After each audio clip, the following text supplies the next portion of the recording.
Suryapet lower band Congress ప్రభుత్వం GO 33ను ఉపసంహరించుకోవాలి.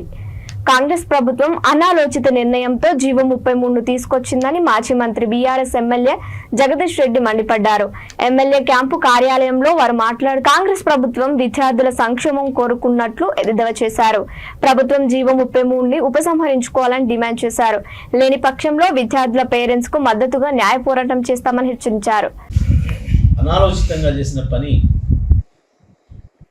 Telangana విద్యార్థులకి గొడ్డలి పెట్టేలాగా, ప్రత్యేకించి నల్గొండ జిల్లా ఇంకా దాంట్లో సూర్యాపేట జిల్లా ప్రజలకి విద్యార్థులకి జీవో 33 తీసుకొచ్చింది. వాస్తవానికి గతంలో మేము ఎక్కడ కూడా చిన్న ఇబ్బంది జరగకుండా, ఒక విద్యార్థి కూడా తెలంగాణ విద్యార్థి నష్టపోకుండా, బయట వాళ్ళు ఇక్కడికి రాకుండా నిరోధించడం కొరకు ఏదైతే మేము జీవోలు ఇచ్చినామో, వరుసగా 4 సంవత్సరాలు ఇక్కడ చదివి ఉండడమే కాదు, గత 7 సంవత్సరాలలో 4 సంవత్సరాలు మన దగ్గర చదివి ఉన్న తెలంగాణలో వాళ్ళకి మాత్రమే నేటివిటీ వస్తుంది, లోకల్ ఏరియా వస్తుంది అని చెప్పి.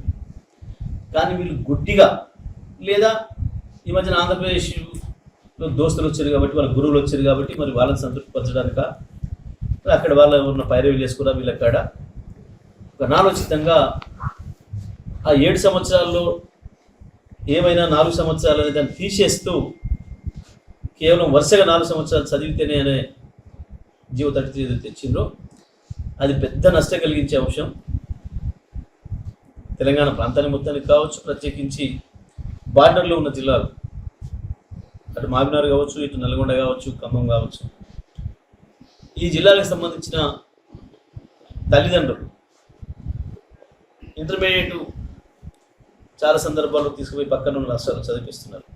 గతంలో పూర్వం నుంచి ఉన్న అలవాటు కాబట్టి పాపం తెలియక కొంతమంది అక్కడ ప్రత్యేకంగా కొంత వీళ్ళకి అదనంగా వస్తుంది అనే భావన కావచ్చు, అక్కడ ఏదో కొంత విద్య బాగుంటుందనే భావన కావచ్చు, లేదా ఇంటికి దూరంగా ఉంచాలన్న భావన కావచ్చు, పిల్లల్ని గుంటూరులో, విజయవాడలో,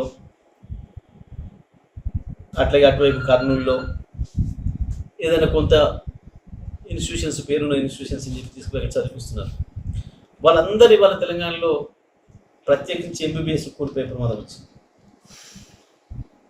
ఈ ప్రాంతంలో వాస్తవం వాళ్ళు వెళ్ళేది అక్కడి కొరకు, దాని కొరకు ప్రత్యేకించి ఎంసెట్ వాటి కొరకు వెళ్తారు. ఇంటర్మీడియట్ కావచ్చు, లాంగ్ టర్మ్ కోచింగ్ కావచ్చు, లేదా ఇంటర్మీడియట్తో పాటే లాంగ్ టర్మ్ కోచింగ్ ఉండే కాలేజీలు అక్కడ ఉండటం కావచ్చు, దాని కొరకు పోతారు పాపం. కానీ వాళ్ళందరూ నష్టపోతున్నారు. మరి ఆ తల్లిదండ్రులు ఎవరైనా ఉంటే ముందుకు వచ్చి మీరందరూ కూడా మమ్మల్ని సంప్రదించండి, అందరం కలిసి కొట్టాడాల్సిన అవసరం ఉంది. ప్రభుత్వం మెడలు వంచాల్సిన అవసరం ఉంది. న్యాయపరి మన పోరాటాన్ని కూడా చేయాల్సిన అవసరం ఉంది. మరి రేపు ఉదయం కూడా అందరూ కూడా తెలంగాణ భవన్కి వస్తామని చెప్పి సమాచారం ఇస్తున్నారు చాలామంది తల్లిదండ్రులు.